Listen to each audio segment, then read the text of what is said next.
Life fact. कभी कभी हमें ये भी खोज 4. करनी पड़ती है कि मेरी क्षमताएं क्या है, मेरा एप्टीट्यूड क्या है, या मेरी कैपेबिलिटीज क्या हैं। कई बार ऐसा होता है ना कि हमें अपनी कैपेबिलिटीज नहीं पता होती हैं। होता है कभी कभी मुझे मेरी क्षमताएं दूसरे लोग बताते हैं, तो आत्मसंधान की प्रक्रिया में अपनी क्षमताओं को समझना ये भी तो आता है। फिर आत्मसंधान के लिए ये भी होता है कि मेरी जो जानकारी है, मेरी जो नॉलेज है वो बढ़े। मैं जितना ज्यादा जानूंगा उतना ज्यादा मैं दुनिया को, अपने आप को समझ पाऊंगा। ये सब आत्मसंधान है। अपनी क्षमताओं को समझना, अपनी रुचियों को समझना, अपने जीवन के उद्देश्य को समझना, अपनी जरूरतों को समझना, ये समझना कि क्या मेरी जरूरत नहीं है, किस चीज के पीछे मुझे नहीं पड़ना चाहिए, मेरा पर्पस क्या है, मुझे किन किन चीजों के लिए प्रयास करना है, किन चीजों में अपनी ऊर्जा व्यर्थ नहीं करनी है। और फिर ये इस पूरे ब्रह्मांड में, इस पूरे संसार में मेरी उपस्थिति का मतलब क्या है। मैं मरूंगा तो मेरा क्या होगा, पुनर्जन्म होगा या नहीं होगा, ईश्वर के पास जाऊंगा क्या, इस तरह के जो प्रश्न हैं, इन सब प्रश्नों में डूबकर उत्तर खोजने का जो प्रोसेस है उसको बोलते हैं आत्मसंधान या सेल्फ डिस्कवरी।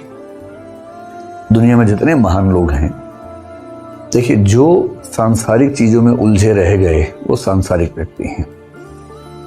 और सांसारिक व्यक्ति आमतौर पर संसार के लालच, आम आदमी तो जो जिंदगी में मिला उसी को जी के चलता रहता है। जो मिल गया उसी को मुकद्दर समझ लिया, जो ना मिला उसे में भुलाता चला गया। साहिर की भाषा में अगर कहें तो वैसी जिंदगी जीता है। आत्मसंधान की कोशिश कौन करता है? जिसके अंदर भूख होती है एक बेहतर व्यक्ति बनने की, अपने जीवन का अर्थ तलाशने की। जितने दार्शनिक हैं, जितने महान वैज्ञानिक हैं, जितने महान संत हैं, वो सब उस प्रक्रिया से। मेरे ख्याल से बहुत अच्छे अच्छे बच्चे ऐसे फेल हो जाते हैं। क्यों हो जाते हैं? इसकी एक वजह तो ये हो सकती है कि उनके पास बुद्धि का अभाव है ना। ये तो आप मानेंगे नहीं, मानना भी नहीं चाहिए। क्यों मानेंगे भाई? बुद्धि तो मोटे तौर पर लोगों में ठीक ठाक रहती है, ऐसा क्या है? तो बुद्धि का अभाव तो है नहीं। एक आध कोई बच्चा ऐसा हो सकता है कि उसकी रीजनिंग बहुत कमजोर है, मैथ्स बहुत कमजोर है, इसलिए वो उसी से कर नहीं पाता, उसकी बात अलग है। तो क्या वजह हो सकती है? एक वजह हो सकती है कि आपकी मेहनत में कमी है। मेरा ख्याल है कि ये वजह भी ठीक नहीं है, क्योंकि पता नहीं क्यों, पर मेरी समझ ये है कि जो बच्चे कमजोर बैकग्राउंड से होते हैं, और मोटे तौर पर ये कह सकता हूं मैं कि हिंदी माध्यम के या तमिल, तेलुगु, कन्नड़, मराठी, गुजराती माध्यम के बच्चे अंग्रेजी माध्यम के बच्चों की तुलना में सामान्यतः कमजोर पृष्ठभूमि से आते हैं। और जो जितनी कमजोर पृष्ठभूमि से, उसमें मेहनत करने की क्षमता उतनी ज्यादा होती है।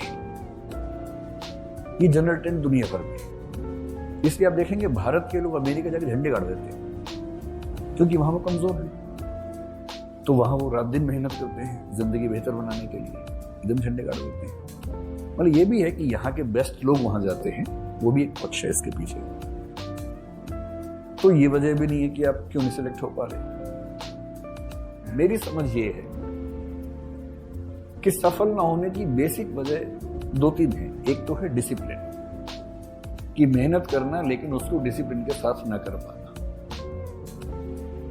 जैसे 3 दिन पढ़े तो ऐसा दशरथ माझी की तरह पढ़े, जब तक तोड़ेंगे नहीं तब तक छोड़ेंगे नहीं, इस भाव से पढ़े।